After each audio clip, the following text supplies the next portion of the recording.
YouTube च्यानलमा तपाईँहरूलाई स्वागत छ र यदि तपाईँहरू युट्युब च्यानलमा पहिलोचोटि हुनुहुन्छ भने युट्युब च्यानललाई सब्सक्राइब गर्नुहोस् अनि साइडमा रहेको बेल बटनलाई पनि क्लिक गरिदिनुहोस्।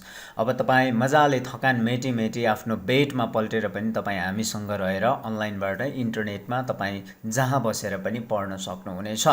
र अबदेखि चाहिँ म अर्को बुकको च्याप्टर पनि सुरु गर्दैछु। विशेष गरेर 12 कक्षामा कम्पलसरी नेपाली सबैले लिनुपर्ने हुन्छ र 12 कक्षाको कम्पलसरी नेपालीबाट नेपाली कविता, नाटक र नेपाली साहित्यको इतिहास भन्ने बुक छ 12मा। त्यसबाट चाहिँ अब हामी स्टेप बाई स्टेप च्याप्टरहरू हेर्दै जानेछौँ र आज हामीले कविताको सिद्धान्त, नेपाली कविताको विकासक्रमको विषयमा चाहिँ हामी हेर्दैछौँ। यो पाठ चाहिँ अब हामी हेर्दैछौँ। आज सबै यो चिजहरू हामी एकैचोटि नभ्याउन पनि सक्छ, तर म सर्टमा पार्ट बाई पार्ट तपाईँहरूको लागि ल्याउनेछु।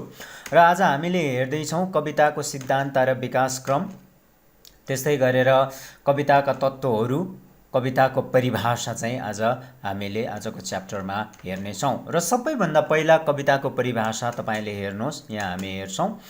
विभिन्न परिभाषाका आधारमा कवितालाई यसरी परिभाषित गर्न सकिन्छ, जस्तो भाषाका माध्यमबाट प्रस्तुत गरिने कविताका प्रबल अनुभूतिको कोमल, रसात्मक, आनन्ददायक र कलात्मक लय प्रधान साहित्यिक अभिव्यक्तिलाई चाहिँ कविता भनिन्छ। विशेष गरेर यसमा भाषा हुन्छ जसमा चाहिँ मिठास पनि हुन्छ र त्यो सुन्दा आनन्द पनि हुन्छ र त्यो कलात्मक पनि सुनिन्छ, जसलाई चाहिँ हामीले कविता भन्ने गर्छौँ। यो चाहिँ विशेष गरेर कविताको परिचयलाई तपाईँहरूले सर्टमा बुझ्नुभयो भने चाहिँ यसरी बुझ्नुहोला। अब बुकमा धेरै लामो छ, विभिन्न तरिकाले भनेको छ, तर तपाईँहरूले सर्टमा यति कुरा के मिलेर बन्छ, के चाहिन्छ, कस्तो अनुभूति हुनुपर्छ भन्ने कुरा तपाईँले बुझ्नुभयो भने राम्रो हुन्छ।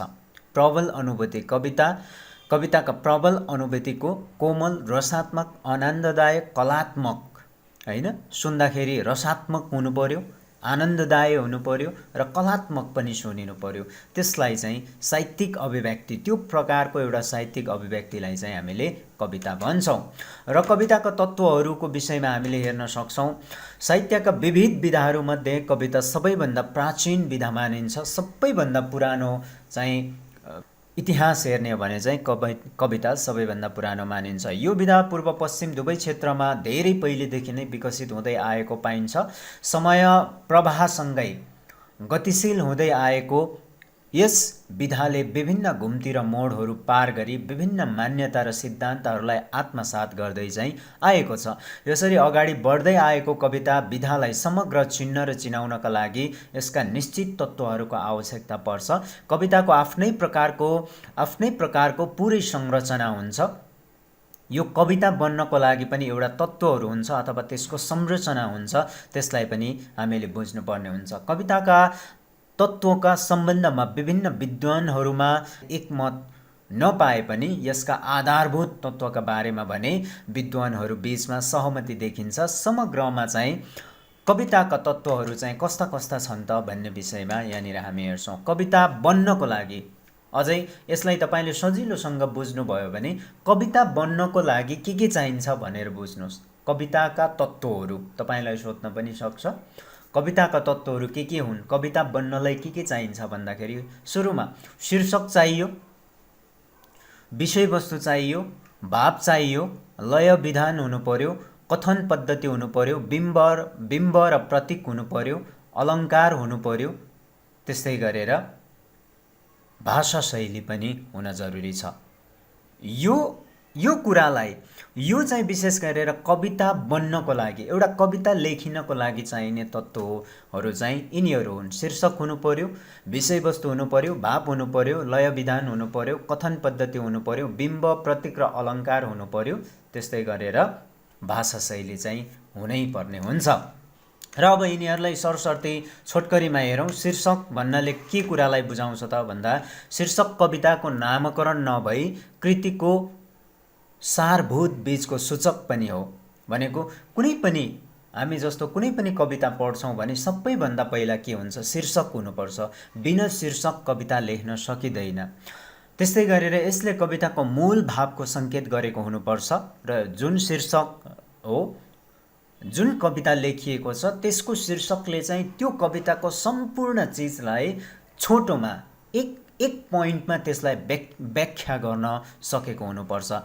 शीर्षक विषयवस्तुसँग प्रत्यक्ष मेल खाने हुनुपर्छ। यसको शीर्षक विषयवस्तुसँग मेल खाने हुनुपर्छ। शीर्षकले कविताभित्रको विषयवस्तुलाई सोझै व्यङ्ग्यात्मक वा प्रतीकात्मक रूपमा चाहिँ सूत्रात्मक ढङ्गले चाहिँ सङ्केत गरेको हुन्छ। भनेको चाहिँ शीर्षकमा जुन कविता जुन विषयवस्तुमाथि लेखिएको त्यसलाई शीर्षकले अँगालेको हुनुपर्छ, अझ त्यसलाई समेटेको हुनुपर्छ, भाव हुनु पर्यो हैन, विषयवस्तुसँग सम्बन्धित हुनुपर्ने हुन्छ। यसरी चाहिँ शीर्षक विषयलाई हामीले हेर्न सक्छौँ।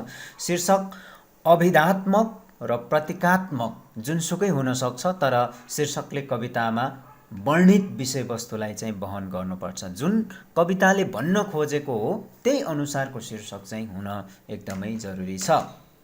र विषयवस्तुको कुरा आयो, विषयवस्तु अघि माथि पनि भनिहाले, जुन कविता लेखिएको छ त्यो विषयवस्तुलाई शीर्षकले चाहिँ छुनुपर्छ, टच गर्नुपर्छ।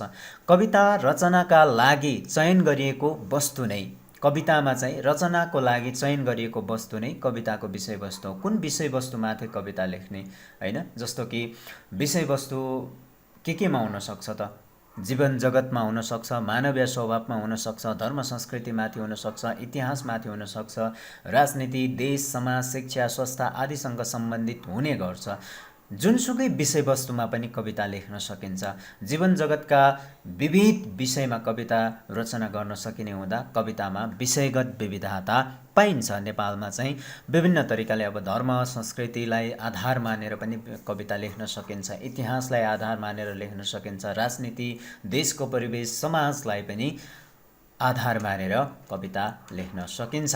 र भाव, कविता अन्तर्निहित विचार भाव हो। भावलाई कविताको मेरुदण्डको रूपमा पनि लिइन्छ। भाव उचित संयोजनले मात्रै कविता उत्कृष्ट बन्दछ। अनुभूति र कल्पनाको संवेगात्मक प्रस्तुति नै भाव हो। भनेको त्यसको लय अथवा चाहिँ त्यसले भन्न खोजेको के हो, कविताले व्यक्त गर्न खोजेको के हो भन्ने कुरा चाहिँ हुनुपर्छ। यदि त्यो कविताले व्यक्त गर्न खोजेको भाव अथवा त्यसले दिन खोजेको म्यासेज अथवा त्यसले भन्न खोजेको कुरा चाहिँ थाहा भएन भने कविता राम्रो सुनिँदैन। अर्को रहेको छ लय विधान।